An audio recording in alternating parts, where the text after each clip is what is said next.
I'm 66 years old now, and some nights the cold settles into my bones so deeply that it feels like the forest has followed me home. I suppose that's why I'm finally speaking. Because winter always brings back the weight of that night in 2004, the night that took me away from the world I knew and carried me into a silence I still don't fully understand. Back then, I was a BFRO soldier, one of the few enlisted to track what most people dismissed as folklore. I didn't know the assignment would become my life. I didn't know I would lose 20 years to something that wasn't supposed to exist, something that would one day feel closer to me than any human being ever had. We deployed in early December, deep in the Washington backcountry, where snow hangs in the air like suspended breath. I remember stepping off the transport truck and hearing nothing but the hollow groan of wind sliding between the trees. The cold bit at my cheeks, turning them numb within minutes. My unit set up camp half a mile from the tree line, our tents trembling like fragile lanterns against the dark. Even then, before anything happened, I felt watched, not threatened, just observed, as though the forest was studying the shape of us, weighing our presence against its own quiet laws. My commanding officer joked that I had snow paranoia, but I saw things the others didn't. Elk tracks that broke off mid-pattern, as if the animal had been lifted from the earth. Patches of disturbed snow shaped like enormous footprints. Branches snapped at heights no man could reach without gear. I kept these details to myself. I didn't want anyone thinking I'd lost my edge. But inside, something unsettled was growing, a low hum just beneath my sternum telling me that our arrival had stirred a sleeping world. My tent was positioned closest to the tree line, an honor I hadn't asked for. The first few nights passed without incident, though I rarely slept. The forest had a way of speaking in the dark. Muted thumps, distant cracking, the faint rustle of something large shifting its weight. I'd sit awake with my hand on my rifle, breath fogging the inside of the canvas, listening as if the night might reveal its secrets through sound alone. The isolation pressed harder with each hour, like a hand tightening around my throat. If I had known what that sense of pressure meant, I might have stepped into the truck and gone home before the snow deepened. On the fourth night, everything changed. The wind had died, leaving an unnerving stillness behind. There's a kind of silence the wilderness keeps for itself, a silence so complete it feels alive. I woke to that silence. No wind, no movement, not even the distant pop of ice settling in the trees. I sensed something outside before I heard it. The soft crunch of weight shifting through snow, slow and deliberate. My breath caught. My pulse thudded in my ears. The lantern at my side flickered weakly, shadows trembling across the tent walls. Then I saw them. 2 eyes, burning red through thin fabric, hovering at a height no man could reach. They didn't blink. They didn't sway.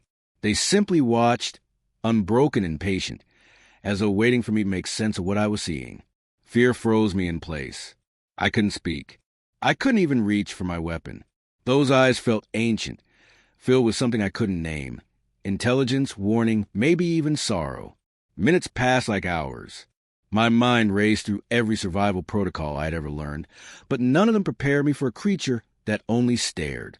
At some point, I whispered, "What do you want?" But the words came out so faint they barely left my lips. The eyes narrowed slightly, not in menace but in focus, as if the being outside was trying to understand my voice. The lantern dimmed further, smothered by the cold. The temperature inside the tent plummeted, every breath scraping like frost down my throat. And yet, despite the terror, a strange calm washed over me, a sense that whatever stood beyond the canvas wasn't here to kill me. It was here for something else, something I couldn't grasp then. When the eyes finally stepped back, swallowed by the darkness between the trees, I remained frozen, unable to breathe freely until the first hint of dawn touched the sky. The frost on my tent glowed pale pink, delicate and fragile, as though the night had been nothing more than a cruel dream. But the prints in the snow told another story, massive, barefoot, impossibly deep. The officers dismissed them as distortions, wind-blown impressions. I knew better. I felt the truth in my ribs, in the lingering tremor in my hands. I tried to convince myself the encounter had been a trick of moonlight and fear, but every instinct screamed otherwise. Something had come to my tent with purpose. Something had watched me with intention. I didn't know that its appearance marked the beginning of my disappearance, or that those red eyes would one day feel like the first sign of something close to fate. All I knew was that the forest was no longer just a landscape. It was a presence, awake and attentive. If I had understood the meaning behind that silent vigil, I might have begged my commanding officer to relocate me. I might have packed my gear, radioed for extraction, and walked away from everything that followed. But I didn't understand. I stayed. And that was the night the forest decided it wanted something from me. A decision that would change my life in ways I could never have imagined. Years later, when I look back on that moment, I realized the eyes weren't a warning at all. They were an invitation, a quiet summons into a world hidden beneath the snow, a world I was already stepping toward without knowing that night. By morning, the camp was a churn of boot tracks and half-frozen breath, but none of it steadied the tremor inside me. I told my commanding officer about the eyes, the height, the silence, but he only sighed, rubbing frost from his beard as if clearing away a hallucination. He said I'd been overworked, that cold and exhaustion turned shadows into monsters. Yet when he checked my tent perimeter, he paused just long enough to betray a flicker of doubt. The footprints were still there, deep, clean, heavy enough to crack the ice beneath the snow. He ordered everyone to sweep the area and then told me to get breakfast, as though eggs and rations might calm whatever had stalked me through the walls of my tent. But throughout the day, I felt a presence pacing the edge of the trees. Whenever the wind dipped, I heard it. A long exhale, faint but unmistakably alive. It wasn't human. It wasn't animal. It felt like the same breath that had fogged my tent from the outside. My hands shook while I cleaned my rifle. My thoughts spiraled. And still I told no one what I sensed. Maybe because I knew they wouldn't believe me, or maybe because a part of me feared the truth more than their doubt. The storm arrived quicker than any forecast predicted. By dusk, the sky had darkened to the color of gunmetal, and the wind rolled down the mountains like a living force, rattling tents, snapping lines, suffocating the forest in white. We secured the camp, tied down supplies, and retreated into our temporary shelters. I should have stayed inside. I should have ignored the urge to collect one last stack of firewood before the temperatures plunged. But old habits die hard, and fear made me restless. I stepped in the storm with my hood tied around my ears, head bowed, boots crunching through deepening snow. The world was a blur. White wind, stinging flakes, trees that trembled like shadows caught between breaths. I didn't see the icy ledge until my boot slid off it. The ground vanished beneath me. My body slammed down the slope, tumbling, twisting, snapping branches as I slid helplessly into darkness. I remember the pain, sharp, electric, shooting through my leg like a blade. My scream was stolen by the storm. When I finally stopped sliding, the pain anchored me to the earth. My leg was twisted unnaturally beneath me, swelling fast, hot beneath the freezing air. I tried to stand. I collapsed, tried again, fell sideways into the snow. Panic clawed at my throat. The camp wasn't far, but the blizzard erased the world in every direction. My radio had flown somewhere during the fall, swallowed by the drifts. I pressed my gloves to my wound, but the cold seeped through them like a poison. My breath turned ragged. My vision blurred. Somewhere above the storm, a distant howl rose, a deep, resonant sound that carried to the mountains like a warning, or a signal. Through the shrieking wind, I heard footsteps, heavy, deliberate, bipedal. They grew closer, slow but certain, crunching the snow with impossible weight. A silhouette emerged, broad, towering, swaying slightly with each step. I blinked through the snowflakes, and the dread returned, thick as blood. The creature moved with purpose, not wandering, not hunting. It was coming directly toward me. I tried to reach for my rifle, but my fingers were numb, useless. My voice cracked as I attempted to call for help. The figure moved through the storm with startling grace. Its fur rhymed with frost, its breath steaming in great clouds. When it stopped before me, its massive shadow blocked the wind. I could see its eyes, not red this time, but dark amber, reflecting the storm's fury. My terror flared, but there was nowhere to run, no strength left to fight. The creature crouched beside me. Its hand, huge, warm, rough like aged bark, brushed the snow from my face. I flinched, expecting violence. But instead it touched me with a strange, deliberate gentleness, as if assessing the damage, understanding my pain. When it slid its arms beneath me and lifted me from the ground, my body tensed in reflex. But the warmth radiating from it was overwhelming, thawing the ice that had started to creep beneath my skin. My cheek pressed against its thick chest, and for a moment I heard its heartbeat, slow, powerful, calming in a way I didn't understand. It carried me through the storm, shielding me from the wind with its own bulk. I drifted in and out of consciousness, glimpsing flashes of movement, snow swirling in spirals, trees bowing under the storm's weight, the faint glimmer of distant lightning. I remember the creature's stride, steady, careful, as though cradling something precious. My fear dulled, replaced by a strange trust one couldn't justify. Every breath I took was warmed by its presence. Every moment we moved through that blizzard was a moment I knew I wouldn't have survived alone. When I awakened again, the world was silent. A soft orange glow flickered across rough stone walls. I lay on a bed of woven branches and dry grass, covered by a fur pelt that smelled of pine and earth. My leg throbbed, wrapped in a poultice of crushed herbs and leaves. The air was warm, almost humid, carrying the scent of damp soil and smoke. I turned my head and saw a figure seated near the entrance of the cavern, its silhouette unmistakable yet motionless, as though guarding the threshold between my old life and whatever I had been drawn into. The creature watched me with those amber eyes, not blinking, not threatening, simply present. When I shifted and winced, it made a soft sound, low and resonant, almost sympathetic. It reached for a wooden bowl filled with water and offered it to me with surprising delicacy, waiting patiently until I gathered the strength to drink. The water was cold, clean, tasting faintly of minerals and snowmelt. I whispered, "Thank you," not expecting to understand. But something in its expression changed, its brows softening, its posture relaxing, as though the sound of my gratitude had stirred something familiar in its memory. Fear should have consumed me.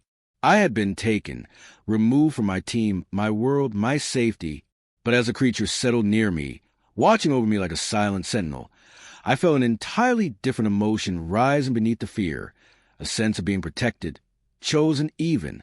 It wasn't holding me prisoner. It was keeping me alive. The cave hummed with the storm's muffled rage outside, and for the first time since the fall, I realized I wasn't shivering. I studied the creature's massive frame, the way it sat, the careful way it breathed. This wasn't a beast. It was something older, wiser, and more compassionate than any legend had ever suggested. As sleep pulled me under again, I felt its hand rest lightly beside me, close enough to reassure, but not confining. That final gesture told me something I wasn't ready to believe. I hadn't been abducted. I had been rescued, and the forest hadn't chosen me by accident. When I woke the next morning, the storm had passed, leaving the cave steeped in a hushed, amber stillness that felt unreal after the chaos of the night before. My leg throbbed, stiff beneath the creature's careful wrappings, but the warmth in the cavern soothed the worst of it. Days blurred into one another as I drifted between sleep and awareness, always opening my eyes to find the creature nearby, its presence steady and unthreatening. It brought snowmelt in wooden bowls, placed food beside me, roots, berries, strips of something smoked and savory, and never once demanded anything in return. In those early days, I tried to convince myself I was merely surviving long enough to escape, but somewhere deep inside, a quiet truth was taking root. I was beginning to trust it, even as fear whispered that trust was dangerous. When I was finally strong enough to stand, the creature guided me outside, supporting my weight with gestures so patient it felt almost tender. The forest opened around us in a mosaic of frost and muted light. My camp, my comrades, the world I had known. They were somewhere beyond those endless ridges, but my injured leg buckled every time I tried to put real weight on it. The creature seemed to sense my frustration. It waited until my anger burned out, then nudged me gently back toward the cavern, as if telling me I wasn't ready. I tried again the next day, and the next, limping farther each time, only to collapse in the snow and be carried home like a wounded bird. Shame gnawed at me, but the creature never showed impatience. Instead, it stayed close, its warm breath comforting in the cold. That patience softened something inside me, something I had guarded fiercely during my years in uniform. I didn't know it then, but the forest was already weaving its claim around me. Weeks folded into months. The seasons shifted, melting winter into an early spring. I learned the creature's rhythms, the way it rose with the pale light, the soft grunt it made when returning from foraging, the way it placed food in two distinct piles, one for me, one for itself. Sometimes it sat near the mouth of the cave in the evenings, humming a low, melodic sound that reverberated in my ribs. I found myself humming back, matching its tone, and on those nights, something like companionship settled between us. It communicated through gestures, through small motions of its hands, through the tilt of its head. I began to understand it, not fully, but enough to know this being possessed an intelligence as old as the soil beneath us. In return, I taught it simple signals: stop, wait, safe. It watched me closely, absorbing every movement, as though learning me was as necessary as learning the wind. Summer brought danger. Helicopters swept the valleys, their rotors slicing the quiet with a violence that made my heart pound. I heard my name crackling through distant megaphones, carried by soldiers searching mountains they didn't understand. I wanted to run to them, to wave wildly until they saw me, but every time I limped toward the ridgeline, the creature blocked my path. Not aggressively, never aggressively, but with a firm, mournful insistence that chilled my blood. Only later did I realize the truth. Humans hunting monsters rarely show mercy to those who walk beside them. The creature wasn't keeping me captive. It was keeping me safe, from my own kind, from the secrets they would bury along with me if they learned where I'd been. Years passed in the quiet rhythm of survival. Winters were harsh, summers fleeting. My hair grayed at the temples. My skin weathered beneath the mountain sun. The creature aged too, though slowly. Its steps remained powerful, but its were silvered around the jaw, and sometimes it rose from sleep with a groan that mirrored my own. We built a life together, one shaped by small rituals, gathering water at dawn, repairing the cave wall after storms, sharing the silent, sacred act of watching the sunrise. There were nights I cried from loneliness, mourning the world I'd lost. But each time the creature sat beside me, offering reassurance not through words but through presence. Its nearness eased the ache in my chest, as though reminding me I had not been abandoned. I had been chosen. Not all dangers came from outside.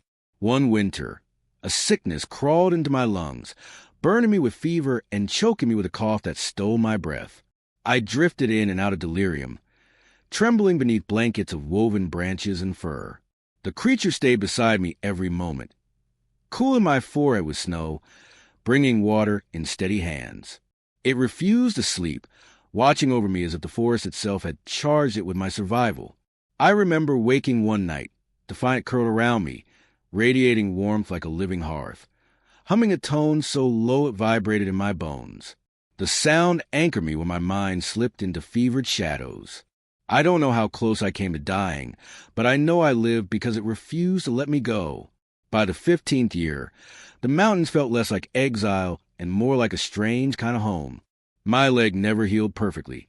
I walked with a limp, slow and uneven, but the creature adjusted its pace for me without complaint.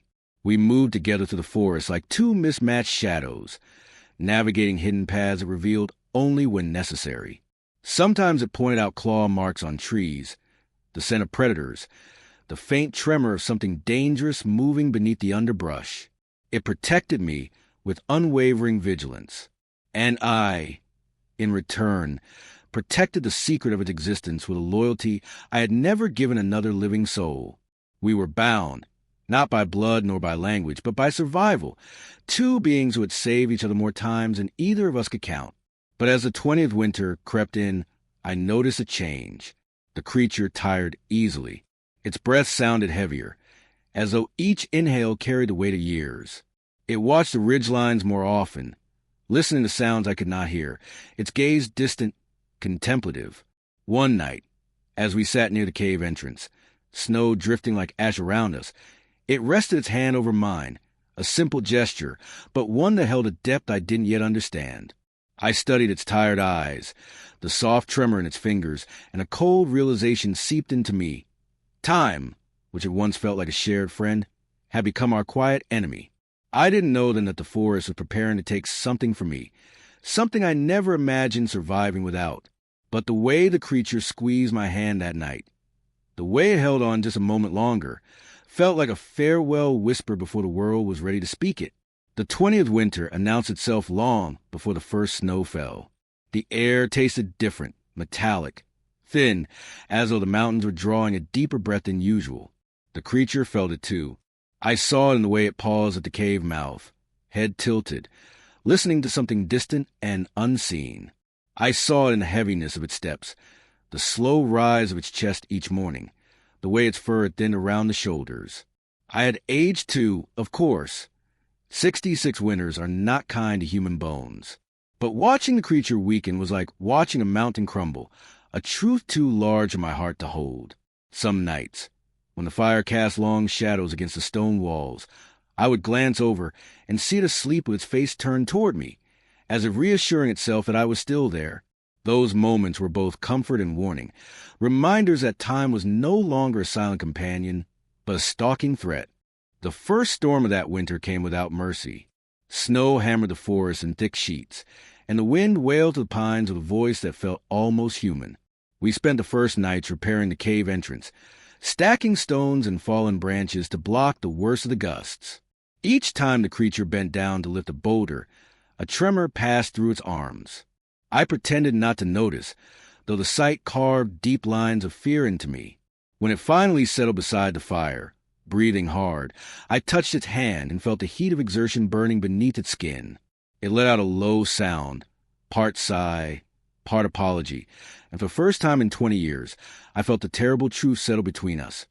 It was tiring, dying, perhaps, and I could do nothing but bear witness.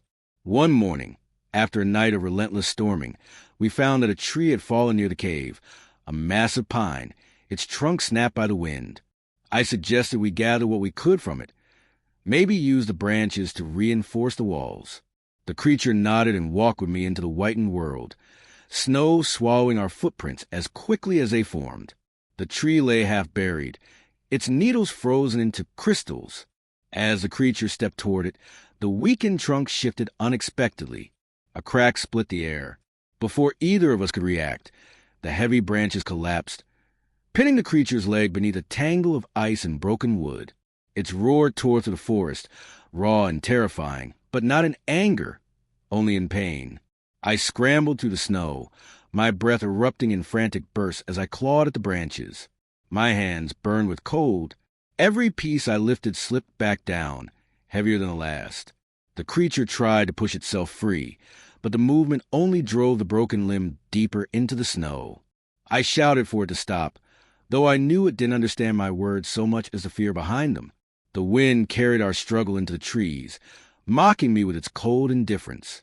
I don't know how long I fought the branches, but at some point the creature lifted its hand and touched my shoulder, stopping me.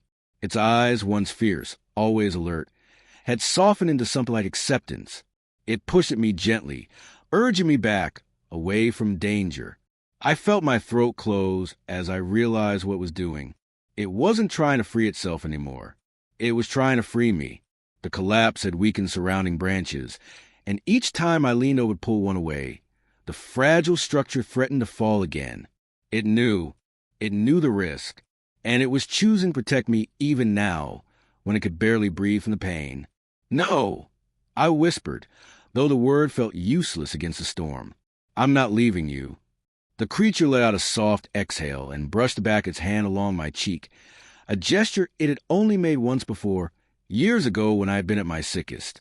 The same tenderness, the same gratitude, the same sorrow. My tears froze before they reached my jaw. With what little strength it had left, the creature shifted its arm and pushed me again, firmer this time. Snow cascaded off my shoulders. I stumbled backward, watching in horror as the broken tree groaned above it. The creature glanced up, then back at me, and in that final, silent exchange, I understood it wasn't asking me to leave. It was telling me I had to live. The branches collapsed again. A thunderous crack split the cold air as the full weight of the tree sank into the snowdrift, swallowing the creature's lower body. I rushed forward, but one look stopped me. The rise and fall of its chest was shallow, shuddering. Its eyes, still fixed on mine, held no fear, only peace. A slow, rumbling exhale left its lungs, and its hand reached toward me weakly. I knelt beside it, took its fingers in mine, and pressed my forehead to its knuckles. Its skin was cooling already. "Thank you," I whispered, my voice breaking like ice underfoot. "For every day, for every breath." It blinked once, slowly, as if savoring the final seconds of our shared life. Then, with a soft, almost human sound, its eyes closed. The world around us went eerily quiet, the wind dying as though the forest itself bowed its head. I don't know how long I stayed there, my hands wrapped around its massive arm, snow gathering in my hair. Eventually, when the cold began to bite through my skin in warning, I forced myself to let go. I covered its body with pine branches, arranging it with a reverence I didn't know I possessed. It felt wrong to leave, but stay would have meant dying beside it. And part of me knew it wouldn't have wanted that. The walk down the mountain was the longest of my life. Every step away from the cave felt like abandoning a part of my soul. By the time I reached the lower trails, my legs trembled with exhaustion, and the world felt unfamiliar, too loud, too fast. When I stumbled into ranger territory, thin, frostbitten, and carrying 20 years of silence in my chest, they asked me where I'd been. I told them only that I had survived the fall. I didn't tell them who saved me. I refused to let their world devour the truth I had been entrusted to keep. Now, in this late season of my life, I speak these words not because I wish to expose anything, but because gratitude should not be buried with the dead. I owe that creature everything. My life, my humanity, the years I never expected to see. And sometimes on quiet winter nights, when the wind slips the cracks of my home in a familiar rhythm, I close my eyes and think I hear it again, a soft, distant rumble carried across the snow, as if the mountains are whispering that nothing truly loved is ever lost. Which city are you watching our video from? Please leave a comment. Please subscribe to the channel as well. Thank you.